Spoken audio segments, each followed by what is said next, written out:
Donc aujourd'hui, si vous voulez, en tout cas dans le cadre de la conférence, mon objectif est un peu triple, c'est-à-dire, premièrement, il faut qu'on soit très clair sur qu'est-ce que signifient les sciences cognitives de l'apprentissage. C'est pas une révolution, pas du tout. C'est pas quelque chose qui vient se substituer à des techniques pédagogiques qui ont fait leur... qui sont pratiquées, qui sont développées, qui ont été réfléchies, expérimentées tellement de fois par des générations d'enseignants. C'est pas ça du tout. C'est plutôt en quoi les nouvelles connaissances sur le fonctionnement mental de l'élève, parce qu'il y a de vraies découvertes, en quoi ça peut bousculer nos pratiques, en quoi ça peut nous permettre peut-être d'en démonter quelques-unes, d'en développer d'autres, etc. Donc ça c'est la première chose, et il y a un cadre éthique autour de ça. C'est-à-dire que vous avez devant vous des enfants, vous avez un pouvoir de configurer quelque part leur structuration mentale. Alors qu'est-ce qu'on en fait? Donc soyons clairs là-dessus. Voilà, nous on est dans un périmètre extrêmement rigoureux, parce qu'il se dit tellement de choses actuellement sur les neurosciences, les médias exagèrent, donc nous on est des pros. Vous êtes des pros du cerveau de l'élève, c'est clair, c'est presque unique dans la société, donc il faut qu'on soit clair là-dessus. La deuxième chose, c'est quel est le périmètre d'action, en tout cas de notre équipe. Nous ne parlerons pas de tout. Nous parlerons de ce qui concerne tous les élèves, mais nous n'aborderons pas tous ces troubles qui atteignent quand même 5, 10, 15% des élèves, qui sont tous les troubles de 10, de haut potentiel, de troubles de l'attention, etc.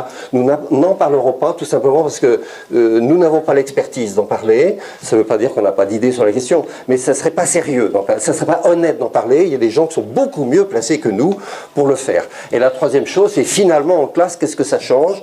Moi, je suis un homme du terrain, j'ai été enseignant, 22 ans, ensuite j'ai été principal proviseur pendant 15 ans, ensuite j'étais responsable de la formation de tous les proviseurs et principaux de France à l'école supérieure de l'Éduc, des cadres, voilà, c'est là où on s'est rencontrés, Carole et moi, voilà, et puis depuis 6 ans, au titre, si vous voulez, de mon statut de senior, de jeune senior, si je puis dire, je ne fais que cela. C'est-à-dire voir comment on peut transférer, appliquer, adapter ce que disent les scientifiques, si vous voulez, pour la classe. Voilà. Alors, si vous voulez, notre équipe, parce que je ne suis pas seul, j'ai à peu près 30-40 personnes autour de moi, qui sont tous des gens comme vous, des enseignants qui expérimentent de façon assez rigoureuse. Il y a des formateurs académiques, il y en a un certain nombre, il y a des chercheurs, il y a des jeunes chercheurs en sciences cognitives de l'éducation, qui sont des doctorants, ils sont 5, ils sont répartis un peu dans le monde. Il y a des personnels d'encadrement, des chefs d'établissement, des inspecteurs, etc.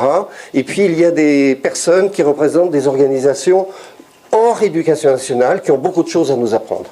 Voilà. Je travaille beaucoup avec l'armée de terre parce que, tout simplement, lorsque la conscription a été supprimée, ils se sont trouvés devant la situation suivante: comment prendre des générations de jeunes engagés qui sortent du bac et comment en 6 mois leur donner un travail dans lequel il n'est pas droit à l'erreur.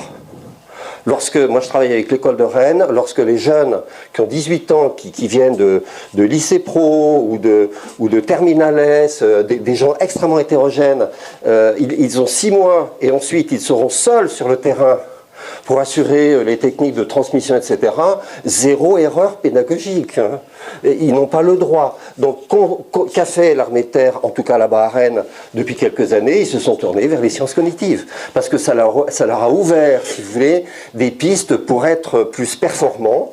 Et nous, ce qu'on attend aussi, enfin, pas surtout, mais autant, c'est la relation que l'élève a dans son statut d'apprendre, et je crois que c'est majeur, j'entends ça depuis que je suis arrivé hier, donc c'est important. Voilà, donc on va travailler un peu sur ces 2 tableaux. Alors qu'est-ce qu'on fait? On fait de la sensibilisation, c'est-à-dire qu'on sème à tout vent, comme disait M. Larousse.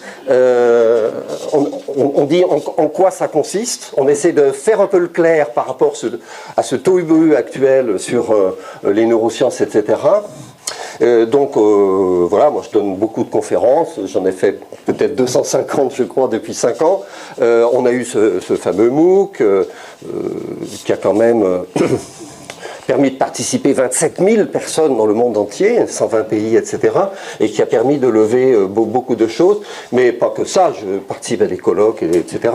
Alors, si vous voulez, mon avantage, c'est qu'avoir piloté la pédagogie de l'école des cadres de l'éducation m'a permis de me mettre en rapport, si vous voulez, direct avec les gens qui sont aux manettes du ministère.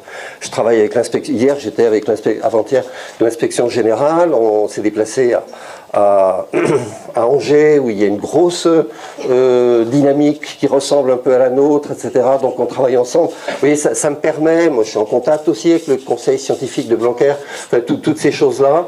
Donc j'ai une position un petit peu privilégiée. Donc on fait de la sensibilisation, on fait de la formation, pas autant qu'on pourrait le faire. Donc on essaie de faire monter en charge des gens, des profs, hein, si vous voulez, qui nous aident un peu à expliquer, à monter des projets, etc. Donc c'est ce que j'aimerais bien structurer au niveau de vos deux collèges. C'est une des raisons pour lesquelles je suis venu. Et puis alors on fait beaucoup d'expérimentations parce que, si vous voulez, les chercheurs depuis plusieurs générations cherchent dans leur petit refuge, leur petit labo, mais ne savent pas comment ça marche une classe. Hein.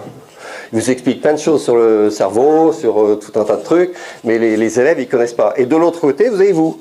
Vous êtes en posture de recherche permanente sur comment avoir une pédagogie plus efficace, plus attractive pour les élèves, plus confortable au sens individuel, humain, etc. Comment faire? Et donc le lien entre la recherche et le terrain, pour l'instant, c'est un peu une cloison qui commence à s'ouvrir. Donc, il faut un rôle de breaker, comme on dit maintenant, c'est de passeur, de gens qui disent, voilà, le problème existe, c'est ça le périmètre, on peut faire ça avec ça. Et puis vous, comment vous allez faire? Donc, vous êtes des gens qui font monter la patte, qui font lever la patte. Voilà. Donc c'est un petit peu ça l'idée, c'est de passer du labo à la classe. Il n'y a pas de recette magique. Il y a des choses qui marchent, il y en a qui ne marchent pas, il y a des freins. Voilà, c'est humain, c'est comme ça, c'est une collectivité humaine. Et puis, l'éducation est tellement multifactorielle, c'est un petit peu compliqué. Donc en gros, si vous voulez, notre travail, c'est ça. Et dans le cadre de l'éthique que j'évoquais tout à l'heure, moi je ne suis ni universitaire, ni chercheur. J'ai passé un an à ne faire que ça sous la tutelle d'Alain Lieury, que vous connaissez peut-être, qui est peut-être le premier grand chercheur qui s'est intéressé au monde scolaire. Et pendant un an, il m'a dit, voilà, il faut travailler là-dessus. Donc j'ai bien appris. Mais, si vous voulez, je ne dis jamais rien qui ne soit validé par les chercheurs. Donc j'appartiens au laboratoire d'Olivier Houdet, qui est une star des sciences cognitives, et c'est un ancien instituteur qui a franchi tous les échelons, et maintenant il dirige le labo de sciences cognitives à la Sorbonne, voilà, le labo d'Alfred Binet, jadis connu pour le QI. Et donc moi j'appartiens à cette équipe-là. Ils ont besoin de nous. Quand ils veulent étudier un problème particulier, ils viennent me voir en me disant, est-ce que tu pourrais nous donner des établissements, etc. On va monter un travail là-dessus, on va mettre un chercheur, etc. Et puis nous, on a besoin d'eux. On a besoin de leur crédibilité. Donc voilà, je vous ai dit tout ça. Alors on développe progressivement un site sur lequel vous pouvez aller sans modération, qui s'appelle tout simplement, on a obtenu le label Sciences-Cognitive, c'est tout, et vous tapez ça sur les moteurs de recherche et vous tombez sur notre site qui sert à vous former. Il y a tout un tas de dossiers, voilà, il y a une cinquantaine de dossiers sur tous les thèmes. Il y a des exemples de ce qu'on peut faire, il y a des outils. Voilà, on essaie de faire monter en charge, c'est un énorme travail. Enfin, on essaie de le faire monter en charge. Bien. Alors, ce qui se passe, si vous voulez, sur les deux sites... Alors, je suis désolé, je croyais que I sur TIL, c'était un Y. J'ai rectifié ce matin quelques diapos, mais pas toutes. Donc, c'est bien I. Voilà, je suis vraiment désolé. Et, alors, donc, il y a eu effectivement cette dynamique du MOOC. Alors, je vous le dis, ça a généré des projets dans beaucoup d'établissements, et donc on a des classes un peu pilotes, si vous voulez. Donc c'est ce qui se passe ici. Il y en a 4 à Genlis, une par niveau, et puis il y en a quelques-unes aussi au lycée Paul Fort, et en tout dans la France et le monde, on en a 250. Donc ça veut dire que derrière nous, des gens comme Émilie ou Florence, que j'ai vu tout à l'heure, on en a 700, on a 700 profs qui suivent derrière et qui essayent, qui bafouillent, qui balbutient, voilà, mais qui essayent et qui sont extrêmement précieux, parce que c'est eux qui vont et avec tous les autres, bien sûr, nous aider à franchir ce cap du laboratoire vers la classe. Voilà. Alors on essaye cette année de collecter le maximum d'informations. Voilà, et donc on a ces fameuses coniclasses, on a été obligé de leur donner un nom. On a acheté ce nom à la propriété industrielle pour être identifié correctement. Et maintenant on parle des coniclasses partout. Si vous voulez, bon, pour ne rien vous cacher, le 6 juin je crois, je présente le bilan des 250 coniclasses à la Sorbonne dans le grand amphi avec un grand raout avec le ministre lui-même qui a envie de savoir comment ça marche.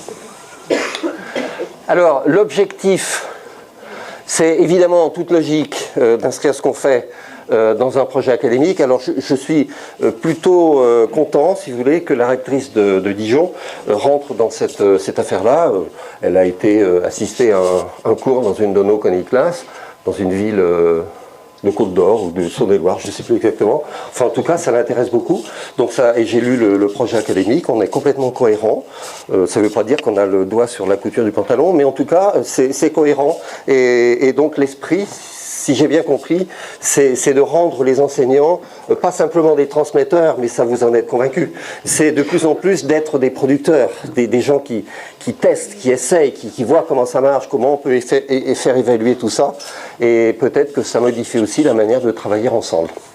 Donc l'objectif, c'est de donner une base commune à tous sur les sciences cognitives de l'apprentissage. Alors il y a des gens ici dans la salle qui sont déjà très en avance, s'ils ont suivi le MOOC, etc., etc. Ce MOOC, c'est quand même 6 semaines, c'est beaucoup d'informations, peut-être trop, enfin bref. Donc ensuite vous êtes rentrés dans des dynamiques de projet, mais ce qui est important, si vous voulez, c'est que ces petites modifications, ou petite ou grande, je ne sais pas, de modalités pédagogiques, ça ne peut s'effectuer correctement que si les autres savent ce qui se passe. Autrement, ça ne marche pas. Pour qu'un projet de type sciences cognitives se déploie dans un établissement, il y a des conditions. Il faut que la direction soit ouverte. Il faut que la direction aussi vous accompagne, etc. C'est pour ça que je suis venu, parce que c'est presque un modèle ici.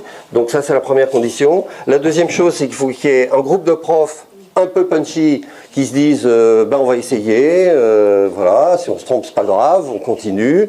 Alors ce qu'il faut dire aussi, c'est que on ne part pas de rien évidemment, parce que les îlots, il y a des gens qui le font depuis longtemps, enfin tout un tas de choses, on va prendre plein d'exemples aujourd'hui, donc c'est pas révolutionnaire. Mais par contre, ce qui est intéressant dans cette dynamique, c'est que ça met un peu de cohérence, et avec un bouquet de pistes, on tente, si vous voulez, de modifier un petit peu la qualité de l'apprentissage. Voilà, donc l'idée, ça c'est aussi de faire le point sur les classes, comme l'a dit Carole tout à l'heure, et c'est de réguler un peu cet après-midi. Ça sera un atelier assez technique, où on prendra chaque projet, on verra où il en est, ce qui est positif, ce qui l'est moins, comment on peut l'orienter, comment on peut le développer, et vraiment mettre en place quelque chose de encore plus carré que cette année, pour l'année suivante. Voilà, poursuivre et consolider, c'est bien ça l'idée. Et donc on se place complètement dans l'idée que les enseignants ne sont plus des simples transmetteurs avec la parole sacrée divine, mais ce sont des enseignants expérimentateurs. Donc ça appelle un peu à une modification de posture, mais ça je crois que vous en êtes tous plus ou moins persuadés. Voilà. Et puis deuxièmement, améliorer cette expertise, parce que c'est vraiment une question d'essai et d'erreur. Hein.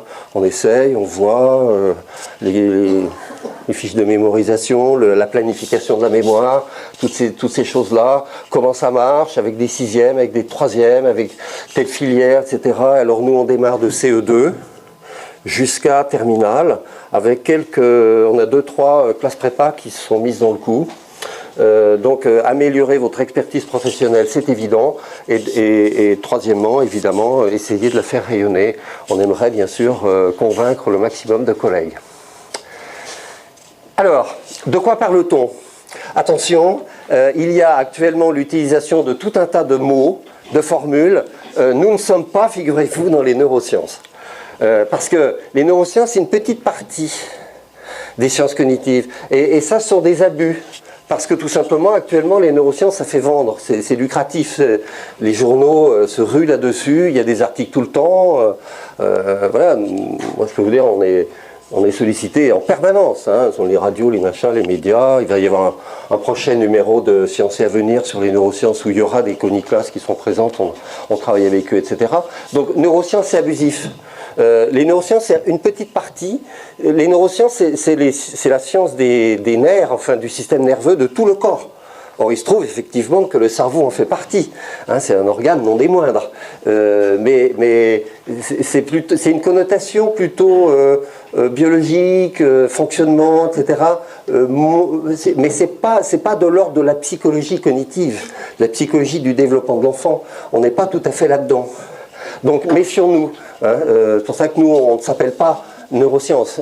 Bon, je vais être clair avec vous parce que, comme je vous le disais tout à l'heure, vous êtes des pros de ce truc-là, de l'apprentissage, du comportement de l'élève. Donc, ne nous trompons pas de termes. Nous, alors, si vous voulez, les sciences cognitives, c'est un ensemble de disciplines, parmi lesquelles les neurosciences en sont une.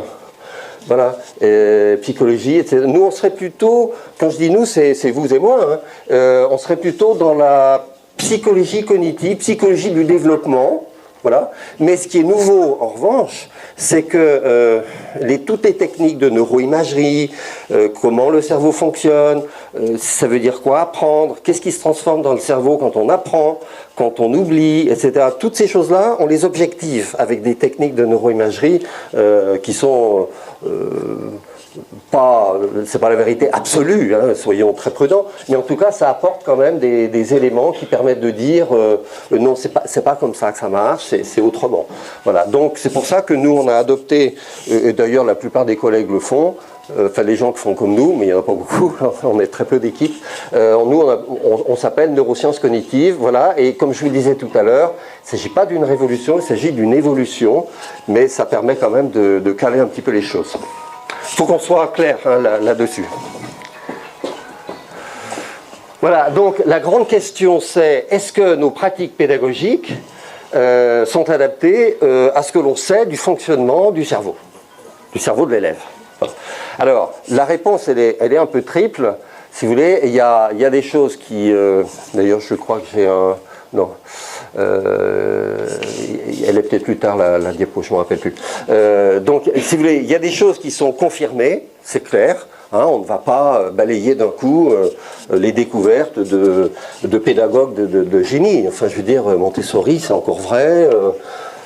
Freinet, tous ces gens-là ont été géniaux. Par contre, c'est vrai que vous prenez quelqu'un comme Lagarandrie, sur la gestion mentale, c'est parfait, etc., c'est confirmé. Mais par contre, sur ces profils d'apprentissage, c'est totalement faux. Donc la science, c'est ça, on avance comme ça, à pas lent, et ça permet d'objectiver un petit peu les choses.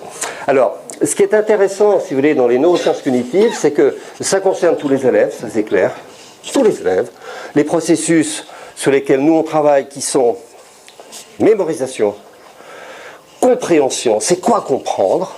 On va y revenir. L'attention, alors ça c'est un champ qui se développe, parce qu'on regrette souvent le manque d'attention chez les élèves, mais on ne sait pas trop comment faire pour la développer. Alors là, on commence à avoir des outils, des outillages, des connaissances sur le développement d'attention. Qu'est-ce qui se passe dans le cerveau lorsque l'enfant développe son attention depuis le plus jeune âge jusqu'à l'âge adulte, parce qu'après, on ne peut plus agir. Voilà. Et puis, on travaille sur ce qu'on appelle le cerveau actif, la pédagogie active. Est-ce que c'est le même cerveau qui fonctionne de la même manière lorsqu'on est récepteur comme vous, ou actif dans les pédagogies du type îlot, classe renversée, non pas inversée, etc., des choses comme ça. Alors, tout d'abord, je voulais m'excuser parce que je vais dire plein de choses aujourd'hui devant une salle de gens qui sont tous assis les uns à côté des autres. C'est une honte pour moi parce que c'est pas du tout comme ça qu'on apprend. Voilà. Donc, mais c'est comme ça. Hein, que voulez-vous, on a 2 heures, vous êtes 90, donc on n'a pas d'autre choix que de faire ça. On n'est pas dans le cadre d'un apprentissage qui dure des jours, des semaines, des mois, etc. Mais c'est grotesque. Je veux dire, c'est grotesque. Vous allez simplement recevoir dans votre petite escarcelle mentale des informations, mais c'est pas bon du tout, c'est pas une manière d'apprendre. Voilà, donc je voulais m'excuser. Alors, donc, c'est valable pour tous les élèves. Ensuite se pose la grande question. Je ne sais pas si vous avez été au courant de l'installation du conseil scientifique de Jean-Michel Blanquer, mais l'idée c'est, est-ce qu'on doit se plier impérativement à ce que dit la science pour mettre en œuvre des pratiques nouvelles, Ou est-ce que l'application de ce que disent les scientifiques a une limite dans la classe compte tenu de l'extrême complexité de tous les paramètres qui interviennent dans l'exercice de votre métier. Et donc la deuxième chose, c'est est-ce qu'on ne doit pas dire voilà, les pistes qu'ont données les scientifiques, c'est ça, la mémoire fonctionne comme ça, l'attention c'est ça, etc. Eh bien on va essayer de faire ce qu'on peut et on va voir sur une collecte extrêmement large qu'est-ce qui fonctionne plutôt bien et qu'est-ce qui ne fonctionne pas. Et à ce moment-là, c'est la preuve par la pratique. Alors que la précédente, c'est la pratique fondée sur la preuve. C'est deux approches différentes. Alors, l'idée du conseil scientifique du ministre, c'est de dire objectivons les choses et sur la base de la méthodologie scientifique, si vous voulez, ça va nous donner des pistes. Et sur ces pistes-là, les enseignants pourront mettre en pratique et voir ce que ça donne. Donc c'est un petit peu le mélange des deux. Ce qu'a fait Blanquer avec son conseil scientifique présidé par Stanislas Dehaene, qui est un des plus grands scientifiques français, il faut quand même le reconnaître, prof au Collège de France, académicien, il dirige Neurospin, qui est le plus grand centre de neuroimagerie du monde sur l'apprentissage. Donc c'est il est probablement nobélisable, à mon avis ça risque de tomber dans les années qui viennent, sur les problèmes de la conscience. Enfin, c'est vraiment un brillantissime personnage, mais c'est un scientifique pur, si vous voulez. Et donc il pilote une équipe où il y a quelques spécialistes de neuroscientifiques, mais pas que. Les neuroscientifiques dans l'équipe de Blanquer, c'est 6 sur 21. Les autres, c'est des gens qui sont des chercheurs, qui ont une méthodologie scientifique et qui sont aussi tenants des sciences de l'éduc traditionnelles, Michel Fayol, etc. Des gens comme ça. Mais l'idée du conseil, c'est de dire, on va peut-être mettre de côté un peu l'aspect intuitif, voilà, qui a présidé à l'installation des routines pédagogiques, des routines professionnelles, et on va essayer d'objectiver un petit peu les choses. C'est ça, et c'est pas tellement plus, et ce n'est qu'un conseil. Je vous pose cette question.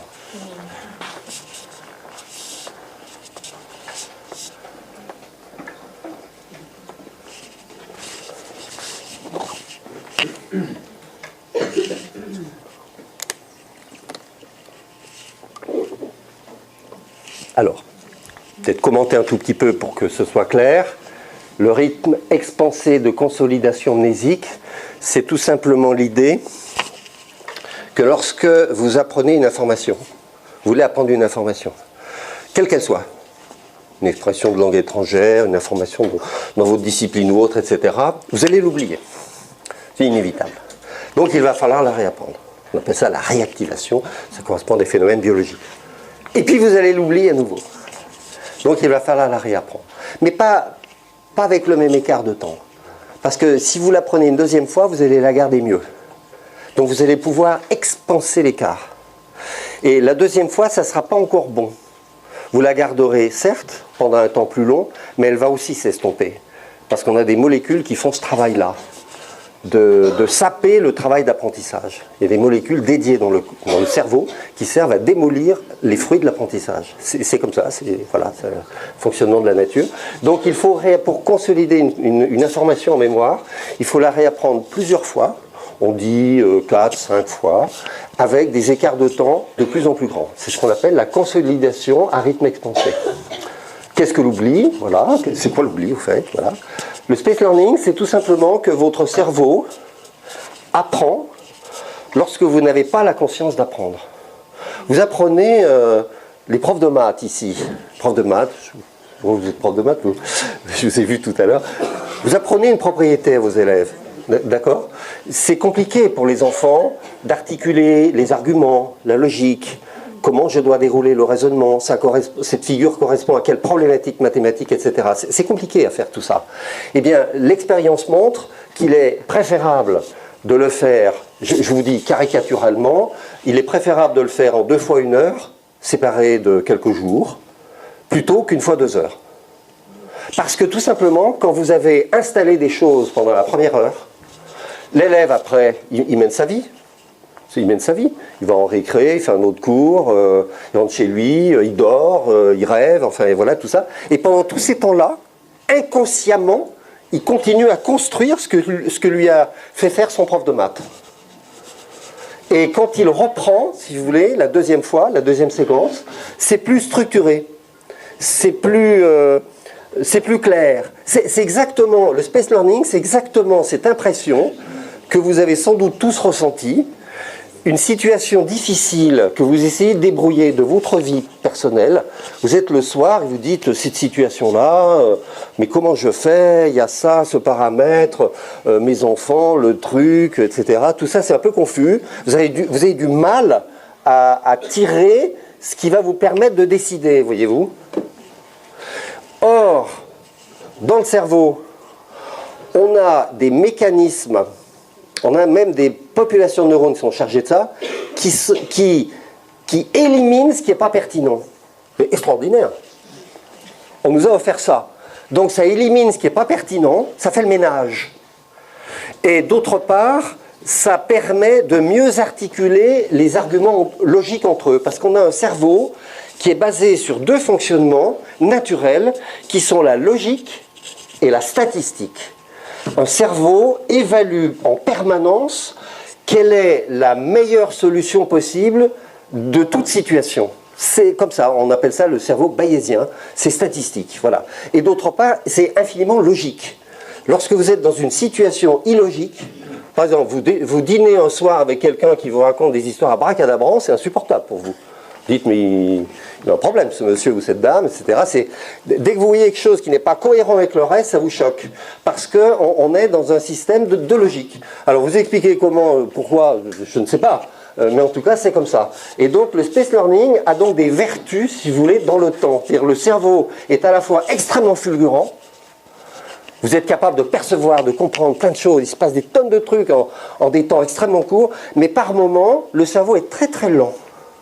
Donc cette intégration des choses, si vous voulez, ça prend du temps. Voilà. Donc ça, c'est le... Voilà. Les musiciens le savent bien. Il est infiniment préférable de répéter une partition 3 fois 1 heure séparée de 2 jours, c'est bien connu, qu'une fois en 6 heures. En sport, pareil, etc., etc. Le cerveau actif, c'est ce que j'évoquais tout à l'heure. Vous êtes en situation, vous, passive. Et bah bon. Franchement pas bon, voilà. Et tandis que l'actif, c'est bon, l'élève qui produit, qui écoute, qui est en alerte, qui a un taux d'activation neuronale important, si vous voulez. L'inhibition, alors ça, je vous en reparlerai tout à l'heure, c'est comment dire. Je vais vous prendre un exemple. Vous traversez un carrefour. Avec un ami, vous lui parlez, donc vous avez un pilotage de votre conscience pour formuler les mots, les pensées, etc. Et puis aussi la conscience pour percevoir ce qu'il vous dit, le comprendre et tout. C'est un mécanisme rationnel. C'est ce qu'on appelle le système 2. Voilà, rationnel, logique, on entend tout, on analyse tout, etc. Donc, traverser le carrefour avec le système 2, c'est se départir de tout le reste et de dire je fais attention à tout, je regarde, etc. Est-ce qu'il n'y a pas une voiture qui arrive, qu'est-ce qui se passe, le feu, etc. Autre mode, le mode automatique. Nous sommes dotés, naturellement, d'un certain nombre de systèmes qui nous permettent de faire les choses vite, à peu près bien, de façon relativement confortable, mais avec des risques. On a des systèmes d'alerte, c'est-à-dire que vous traversez le même carrefour, vous discutez avec votre ami, là, vous traversez, et puis, sans vous en rendre compte, si une voiture apparaît, ou s'il y a un danger qui apparaît, ou si le feu change de couleur, vous avez des mécanismes qui se mettent en route pour vous dire « attention, il se passe quelque chose ». C'est ce qu'on appelle les systèmes d'alerte. Ça, c'est le système 1. Ce double fonctionnement qui vous permet dans la vie de faire immensément de choses sans mobiliser votre conscience, vous conduisez en grande partie sur le système automatique. Hein, et vous y mettez un peu de rationnel pour éviter d'écraser la grand-mère qui traverse. Quand vous parlez à votre enfant ou votre conjoint en faisant la vaisselle, vous faites la vaisselle automatiquement, voilà, et puis en même temps vous avez votre... Et c'est tout comme ça. C'est tout comme ça. Lorsque les grands artistes jouent des morceaux avec virtuosité, si vous voulez, voilà, une rhapsodie de Liszt qui va à toute allure, la conscience n'a pas le temps d'être rationnelle. C'est pas possible. Le cerveau est trop lent, alors que Liszt, il a prévu d'aller beaucoup plus vite. Donc l'artiste s'entraîne, et il le fait quasiment automatiquement. C'est pour ça qu'il se trompe rarement. Et pendant ce temps, il a le temps de penser à la prosodie musicale, aux nuances, machin, etc. Donc il est bien aussi dans ce double système d'automatisme. Et c'est tout le temps comme ça. Lorsque vous écrivez, lorsque madame écrit, par exemple, vous n'avez pas conscience du mouvement que vous allez donner à vos doigts pour écrire les lettres. Vous avez écrit tellement de kilomètres de phrases, etc. Donc c'est automatique. Et vous, votre pensée, elle est rationnellement concentrée sur ce que vous allez écrire. Vous voyez ? Eh bien, les enfants, lorsqu'on développe leur capacité cognitive, en fait, on essaye de leur développer deux choses. C'est leur donner le maximum d'automatisme, pour lire, pour écrire, pour raisonner en maths, pour dérouler une disserte, enfin n'importe quoi, on fait ça, et on leur apprend aussi à dire, à un moment donné, dose le système 1 et le système 2. Donc, il faut à la fois laisser faire les automatismes, mais pas trop quand même. Parce que si vous accordez trop d'importance à votre voisin en conduisant, vous allez louper la bretelle d'autoroute, hein, ou vous risquez un accident. Donc, à partir de quand, si vous voulez, on débraye pour freiner. Donc, l'inhibition, c'est ça. Et ça, c'est une des grandes découvertes, je dirais, des 20 dernières années. Je vais vous raconter une petite anecdote parce que c'est le fil rouge du laboratoire de Houdet à la Sorbonne avec qui je travaille. On a fait l'année dernière, depuis 2 ans, un travail de thèse sur des lycéens, 100 lycéens de 15 à 17 ans, pour voir, quand on leur apprend des mécanismes, comment se développe cette capacité de passer de l'un à l'autre, la capacité à résister à tout ce qui n'est pas pertinent. Alors ça a plein d'incidences, si vous voulez, sur le développement de la pensée critique, des mauvais réflexes, la gestion de nos impulsions, voilà, tout ce qui agite l'élève dans la classe, qui voilà, qui est un peu tout fou, parce que c'est pas au point quand on arrive sur Terre, donc il faut le développer. Voilà, donc ça l'inhibition, l'attention, c'est clair. La mémorisation active, on en reparlera tout à l'heure, je prends un peu d'avance sur la suite, c'est tout simplement, si vous décidez, chère madame ou mademoiselle, si vous décidez d'apprendre quelque chose par cœur, vous faites soit comme la plupart des étudiants, vous lisez votre cours et vous dites j'essaie de retenir, voilà, etc. C'est la mémorisation passive. Vous avez la chose, vous la lisez et vous avez l'impression que vous allez la retenir. C'est la mémorisation passive, c'est ce que font la plupart des élèves, hein, ou des étudiants. Et c'est pas performant. C'est un peu parce que ce soir, vous en souviendrez peut-être. La semaine prochaine, ce sera plus compliqué. La mémorisation active, c'est je prends le cahier, je note les principales idées, je vous interroge. Je dis, c'est quoi ça? Ça veut dire quoi ça? C'est quoi l'idée principale, etc. Vous vous posez la question. Et vous tentez de trouver la réponse. Alors, je prends de l'avance, je vous explique pourquoi c'est plus performant. Parce que, alors attention, c'est un peu théorique, attention. Je pose une question à... C'est quoi votre prénom? Virginie. À Virginie. Je pose une question à Virginie sur ce qu'elle a à retenir. Une question, voilà. Virginie va essayer de répondre. Comme son cerveau est statistique, elle va émettre des hypothèses. Est-ce que c'est ça? Est-ce que c'est ça? C'est exactement juste, etc. Elle a 2-3 hypothèses et elle va m'en donner une. Son cerveau lui a dit, c'est probablement celle-là la bonne. Ok? Vous avez suractivé votre cerveau en vous posant des hypothèses. Moi, je vais lui donner la réponse. Et au moment où elle va confronter dans son cerveau l'hypothèse ou les hypothèses qu'elle propose, avec la réponse, là, il y a une confrontation des deux, c'est là qu'on apprend. C'est là qu'on apprend. Parce que ce n'est plus la mémoire de travail, c'est-à-dire cet atelier éphémère qu'on a là, qui permet de faire travailler la cognition, etc.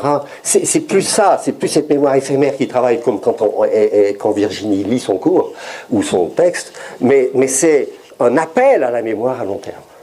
Alors ça, c'est la grande différence, mémorisation passive, mémorisation active. Si on veut que les élèves soient plus performants en mémoire, il faut impérativement mettre en place des techniques de mémorisation active. Mais évidemment, parce que ça va leur servir pour passer le DNB ou le bac. Bien sûr que ça va leur servir. Mais si vous reprenez les mêmes élèves de terminale et sans les prévenir, vous leur refaites passer le bac 3 mois après, alors qu'ils auront puissamment bachoté pour passer le bac, vous verrez, il leur restera 25% des savoirs, hein, au bout de 3 mois. Alors, au lieu d'avoir 87% de réussite au bac, on n'en aura plus que 30%. Et le ministre prend sa valise et il part. Parce que ce n'est pas soutenable. Donc, vous voyez, on vit dans une espèce d'illusion. Donc, il faut installer la mémoire active. Et puis, tous les phénomènes de plasticité cérébrale, c'est, mais au fond, nos neurones, là, vous savez, les cellules du cerveau, comment elles changent? Qu'est-ce qui se passe quand on apprend? Et on le sait, ça. Alors, la neuroimagerie nous l'a appris. On le sait, je vous le dirai tout à l'heure. Quel titre proposez-vous à cette diapositive? Ah, s'y attendez pas. Ça, c'est actif, là. Y mettez des hypothèses. Ça cogite. Ouais, ça cogite, hein. Chers collègues. Comment apprend-on? Comment apprend-on? Les états de l'apprentissage. Les états de l'apprentissage. Vous diriez quoi, vous, monsieur? Comment apprendre? Comment apprendre? Et vous? Les apprentissages, les méthodologies d'apprentissage. Les méthodologies d'apprentissage. Vous aviez tous bon, mais ce n'est pas la réponse que j'attendais. Je dirais même pas du tout. Voyez-vous, ces 8 items, il y a 20 ans, on n'aurait pas pu les écrire, on ne le savait pas. Ça veut dire que les sciences cognitives, elles apportent un vrai plus pour l'apprentissage. Vous dites comment apprendre, etc. On sent bien que c'est au cœur des mécanismes de l'apprentissage. Mais ça, ce ne sont que des choses qui sont arrivées au cours des 20 dernières années. On ne le savait pas avant. Il y a donc un vrai plus de l'apport des sciences cognitives. Lorsque je fais des conférences comme ça et qu'il y a des gens qui disent « mais on le faisait depuis longtemps », etc. Mais non. Mais non. Donc il y a un vrai apport. On a besoin de ces apports-là pour modifier nos pratiques. Vous voyez, c'est une espèce de preuve par neuf que je viens de vous faire là. On en a besoin. Ça ne veut pas dire qu'on ne faisait rien de tout ça. Mais depuis qu'on le sait précisément, on peut construire des modalités pédagogiques beaucoup plus précises, beaucoup plus performantes. C'est pour ça que les Sciences Co, nous, on considère, si vous voulez, que c'est hyper important pour remettre en question un peu la manière dont on travaille. Vous voyez? C'est ça le titre.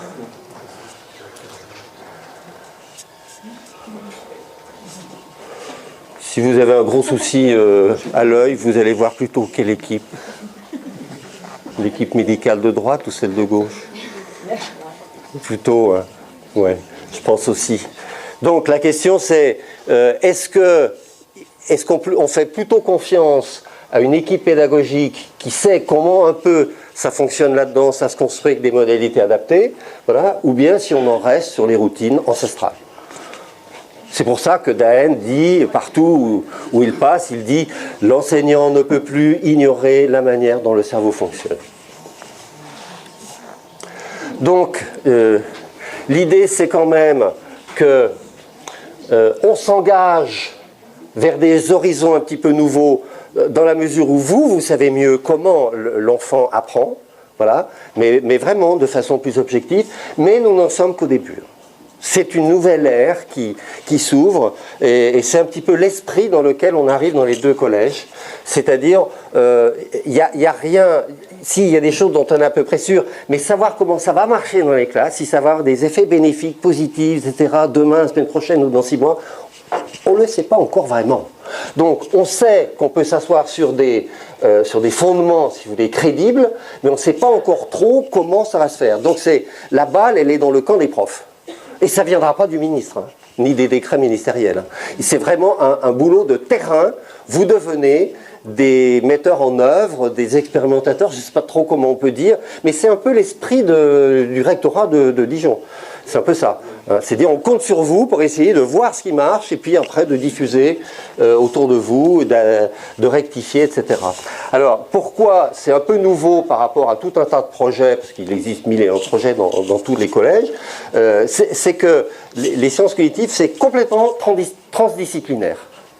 Ça concerne vraiment toutes les disciplines. Vous pouvez faire plein de projets autour de tout un tas de thèmes, hein, voilà. Mais par contre, les sciences co, c'est vraiment transdisciplinaire, c'est-à-dire tous les profs sont concernés, qu'ils soient de maths, de lettres, de langue, de PS. Non mais sans blague, les profs de PS pilotent en grande partie le développement de l'attention. Ils sont fondamentaux, ce sont des chevilles centrales du développement de l'attention des enfants. Parce qu'ils mobilisent en même temps le corps et la tête. Et c'est fondamental, ça. Donc on compte sur eux pour faire des choses.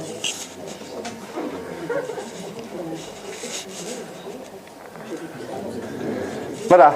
Donc, les neurosciences cognitives confirment, interrogent et infirment. La mémoire ne fonctionne pas telle qu'on le pense, généralement. Alors là, il convient de mettre en place de nouvelles modalités. Confirme des choses, interroge sur l'attention, comment on la développe, quelles sont les conditions favorables au développement du contrôle de la pensée. Ça, c'est tout à fait nouveau. Et là, on avance avec la science. Et il y a d'autres sujets. Voilà.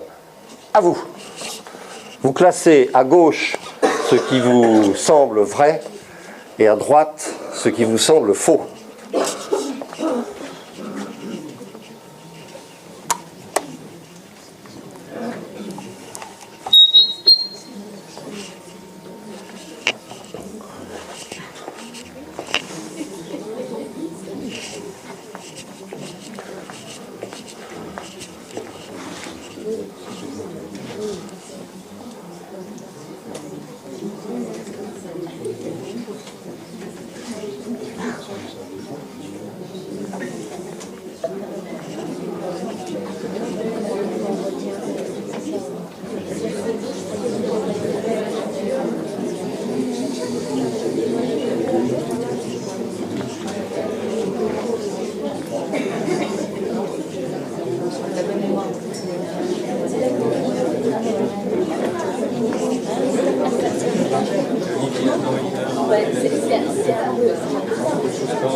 Allez, on y va. Damien. Monsieur, qu'est-ce que vous en pensez? Je pense que tout est faux. Moi aussi. Oh là là! Monsieur pense que tout est faux. C'est quoi votre prénom? Damien. Damien, il pense que tout est faux. Et vous, madame? Ah, vous ne savez pas? Vous abstenez en quelque sorte. Et vous? Il y a du vrai, il y a du faux. Et qu'est-ce qui est vrai? Alors, le bilinguisme freine le développement des capacités cognitives, c'est faux. Oui, vous en avez d'autres? Prof de langue.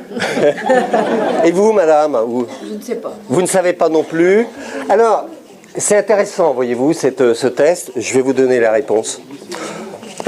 C'est quoi votre prénom, madame? Oui. Sony. Sony. Je suis désolé, je suis désolé, Sony. Je vais partir. Oh, je ferme la porte. Vous me filmez, mince. C'est très compliqué. Ah ouais, le bilinguisme, c'est très compliqué. On pourra en parler tout à l'heure. C'est compliqué parce que ça dépend du bain d'immersion et de l'apprentissage volontaire, de l'âge, du ratio entre la langue maternelle et celle qui ne l'est pas. C'est tout à fait complexe. Comment? Pour vous rassurer. On en reparle. Alors, qu'est-ce que ça veut dire, ça? Ça veut dire que, d'abord, ce que j'observe depuis 5 ans, c'est qu'il y a de plus en plus de collègues qui savent de plus en plus de choses. Alors ça, c'est extrêmement rassurant. Parce qu'il y a 5 ans, les gens vous mettaient volontiers 25% des items à gauche. Hein. Donc on progresse, on sent qu'on progresse. Voilà. La deuxième chose, c'est qu'il faut quand même être prudent. Donc c'est ça un peu la connaissance, c'est savoir peut-être plus précisément comment tout ça fonctionne, même si c'est très... je veux dire, comment en 5-6 mots exprimer quelque chose. Donc forcément, c'est un peu approximatif. Bon. Alors, cette affaire-là, il faut des ouvreurs de l'établissement que sont Gabriel et Carole, nos principaux, ou je ne sais pas comment tu t'appelles, voilà. Donc il faut des gens qui ouvrent. Si la porte du collège est fermée à ce genre de thème, ça ne rentrera pas, ça sera perméable, etc. Les inspecteurs jouent un grand rôle. C'est pour ça que moi, ça m'intéresse de travailler avec l'inspection générale, parce que le 3 mai, on voit les 120 inspecteurs généraux de France et on leur explique comment le cerveau marche, parce que souvent ils ne savent pas. Voilà. Donc, et après, par un effet parapluie, ça finit par imbiber, et ce sont des gens qui continuent à développer des compétences. Évidemment, vous êtes en première ligne, bien sûr, et si je puis me permettre, on ne peut pas mettre en place de nouvelles techniques de façon efficace si on n'implique pas les élèves. Il faut leur apprendre comment ça marche. D'abord, ça les passionne. Et en plus, si vous dites, on va revoir là à la Toussaint le chapitre du début d'année, et puis après on le reverra à Pâques, etc., parce que vous avez votre planification des reprises, vous avez monté une stratégie correcte, eh bien, si l'élève sait comment ça marche, il adhérera. Il adhérera. Je vais vous raconter 2 anecdotes que j'ai vécues il y a quelques semaines sur l'île de la Réunion, où on a de nombreuses coniclasses, et en plus c'est une instite de CE2 a obtenu le prix national de métropole, le prix national de l'innovation neurosciences pédagogie pour une coniclasse. Évidemment, on était très contents, mais alors j'ai été voir, j'ai passé une demi-journée avec ces élèves. Banlieue extrêmement défavorisée de Saint-Denis, La Réunion, etc. Donc c'est pas du tout Charlemagne.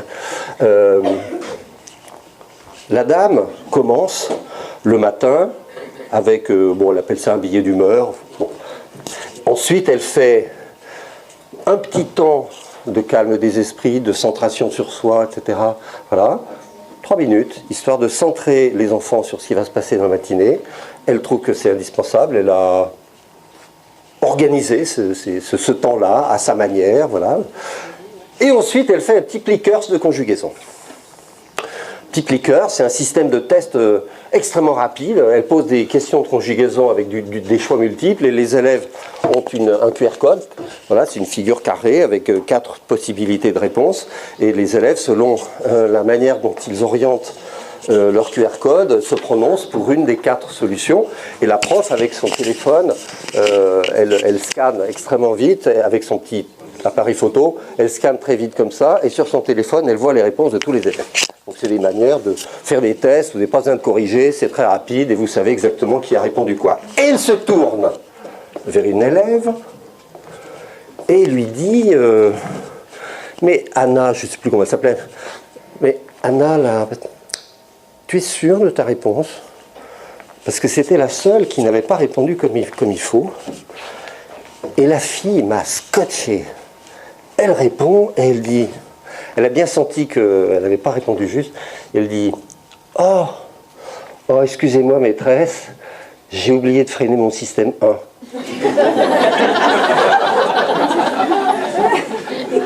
Ça voulait dire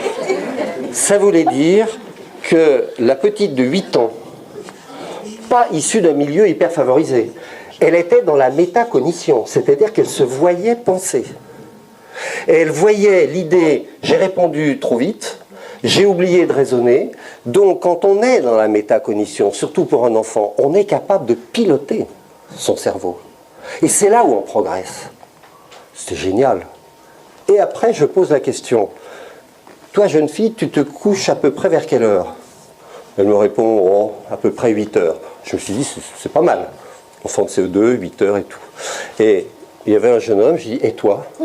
Alors il me dit, ben moi aussi, à peu près vers 8 heures. Alors ça a commencé déjà à m'interpeller. Et la troisième, j'ai dit, et toi? Ben à peu près aussi, vers 8. Alors je dis, mais je me tourne vers une quatrième, j'ai dit, mais vous répondez tous 8 heures? Vous savez ce qu'ils m'ont répondu? Il dit, oui, mais parce qu'on nous a expliqué justement que pendant qu'on dort, on fait le ménage, on enlève ce qui n'est pas bon, etc. Donc on apprend. Donc on comprend mieux maintenant pourquoi il faut aller se coucher plus tôt. Alors je me suis dit quand même, ça interpelle, parce que lorsque vous impliquez les élèves dans la connaissance de leur fonctionnement, vous les rendez un peu complices. Alors je ne sais pas s'ils vont effectivement se coucher à 8 heures tous les jours, mais en tout cas, je me suis dit, là on a un levier puissant. Donc tout le monde est bien concerné. Comment je fonctionne quand j'apprends? C'est pour ça que dans notre site, on a fabriqué, je ne sais pas si vous y avez accédé, on a fabriqué des petits modules. On a fabriqué 16 modules en 4 niveaux. Le niveau premier degré, 6e, 5e, plutôt fin de collège et lycée, sur les thèmes attention, compréhension, etc., pour aider les profs à expliquer aux élèves comment ils fonctionnent.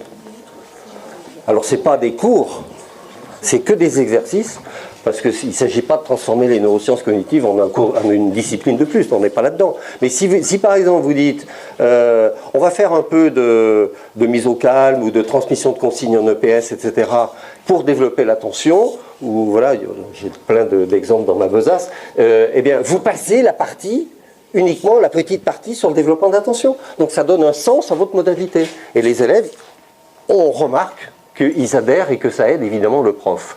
Alors voilà, donc la grande question, c'est de passer du labo à la classe.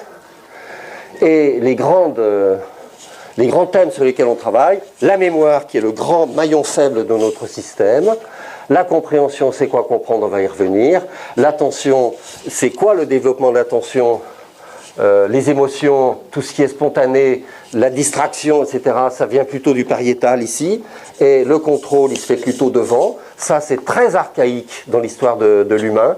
Ça, c'est assez récent dans l'évolution humaine. Et entre les deux, il y a des faisceaux de neurones qui sont extrêmement faibles à la naissance et qui doivent se développer tout au cours de l'enfance et de l'adolescence, qui permet au contrôle de gérer les émotions, les distracteurs, tout ce qui relève de l'attention. Et une fois qu'on passe 18, 20 ans, si vous voulez, c'est fini, vous ne pouvez plus agir. Pour vous, c'est... C'est la bonne nouvelle du jour. Enfin, c'est mort. Non, mais vous avez tellement développé, je le vois bien que vous êtes attentif, vous avez tellement développé ça avant que c'est bon. Mais je veux dire, un enfant ou un jeune qui n'a pas développé ça avant, c'est quand même celui qu'on va retrouver dans des cas un peu difficiles à vivre en société. C'est celui qui va rentrer dans des colères, ne pas gérer ses addictions, enfin tout ça, quoi. Et c'est extrêmement compliqué, Bref, l'implication active, on en a parlé. Alors évidemment, derrière se trouve l'évaluation. Je vous donnerai un exemple derrière, mais je crois qu'on est ici dans un collège un peu à l'avant-garde. Alors, la première chose, c'est la compréhension. Je voudrais vous faire passer un message. Compréhension n'est pas mémorisation. C'est lié, bien sûr, mais ce n'est pas mémorisation. C'est-à-dire, le joueur d'échecs, il y a sûrement des joueurs d'échecs ici, en tout cas qui connaissent les règles. Lorsqu'il joue, à un moment donné, il peut tout à fait comprendre la configuration de l'échiquier. Tout à fait. Cette pièce est là, elle n'est pas là, les règles font qu'il peut avancer, il comprend. Comprendre, c'est établir des liens entre des éléments d'un système, et c'est des liens et pas d'autres. C'est ça la compréhension. C'est arriver à trouver, à partir du sens qu'on donne à chaque élément, ça c'est un fou, il a le droit de faire que ça, etc. Voilà, j'ai bien identifié ce que c'est qu'un fou, le contour de sens est précis, voilà, le roi, la reine et tout. Donc, il fait des relations, voilà. Et il n'y a rien d'illogique dans l'échiquier. Il n'y a pas une place, il n'y a pas un pion qui n'est pas à sa place. Okay. Donc il comprend. Mais si, la semaine prochaine, je lui dis, on lui pose la question, quelle était à 10h38 la configuration de l'échiquier, il vous dit, mais je vois, c'est passé, j'ai oublié. Enfin, donc il ne l'a pas mémorisé. Il l'a compris et pas mémorisé. Inversement, si vous prenez quelqu'un dans la salle qui ne connaît pas du tout les échecs, vous lui donnez 10 minutes, il est tout à fait capable de mémoriser le plateau. Hein. Et tellement bien que 3 jours après, peut-être qu'il s'en souviendra encore. Et il n'aura rien compris. Donc ce sont deux processus différents. Il faut bien l'avoir en tête pour les pédagogues, avec l'idée que ce sont des processus qui se nourrissent, On ne peut pas comprendre sans savoir. Vous ne pouvez pas comprendre l'échiquier si vous ne savez pas que sont ces pions et comment se gèrent leur position, leur mouvement, les prises, etc. Donc on ne peut pas, et ça c'est vraiment c'est fondamental dans les processus de la compréhension, ça ne fait plus de doute pour personne, il faut savoir pour comprendre. Si vous ne connaissez pas un certain nombre de termes d'une langue étrangère, vous ne pouvez pas comprendre la phrase. C'est pas possible. Si vous ne connaissez pas des choses, vous ne pouvez pas comprendre. Mais en revanche, plutôt de façon réciproque, vous ne pouvez pas mémoriser efficacement si vous n'avez pas compris. Donc c'est une boucle vertueuse. Mais le prof, il faut qu'il soit conscient de ça. Qu'est-ce que je fais pour qu'il comprenne et qu'est-ce que je fais pour qu'il mémorise? Et c'est cet entraînement, si vous voulez, un peu spiralaire des deux, qui fait qu'on arrive à un développement des compétences. Alors c'est le cas pour toutes les choses de la vie. Que ce soit un texte, si on n'identifie pas les mots, si on ne comprend pas l'organisation syntaxique, tous les repères, les indicateurs d'étymologie, de grammaire, d'orthographe, tout ce que vous voulez, etc., vous ne pouvez pas comprendre le texte. C'est difficile, c'est difficile. De même qu'une toile, voilà, une formule de maths, c'est quoi cette puissance, ce petit n, l'infini, enfin tout ça, de la vie de tous les jours, là, il n'y a rien qui n'est pas à sa place dans le schéma du moteur. C'est un système. Tout ça, ce sont des systèmes, et on comprend des systèmes. Donc, en gros, tout système à comprendre, c'est un ensemble d'éléments liés. Donc, le prof, il doit s'assurer que le contour de sens, ce que représente chaque élément, c'est bien clair, et d'autre part, que sont ces liens entre les éléments. Voilà. Donc il y a bien des activités pour comprendre et puis des stratégies pour mémoriser. Alors c'est très à gros traits ce que je vous raconte, mais il y a ce qui concerne le système lui-même, l'interne, mais il y a tout ce qui relie ce système à d'autres systèmes. Il y a des choses en commun, il y a des choses qui aident à comprendre, etc. Les problématiques de la Deuxième Guerre mondiale sont peut-être liées à celles de la Première, etc. Donc si on apprend la Première Guerre mondiale, la Seconde Guerre mondiale à un élève, on ne manquera pas d'évoquer des circonstances externes, etc. Il y a toujours un externe, il y a toujours ce qui est explicite, ce qui est implicite. Les profs de lettres le savent bien, donc c'est un peu compliqué. Mais l'idée, c'est quand même de saisir l'importance de la mémo et de la compréhension. Alors, pour aider les élèves à comprendre, il y a maintes manières. Bon, nous, on essaie de tester beaucoup la technique des prérequis. Alors, il y a toute une science des prérequis.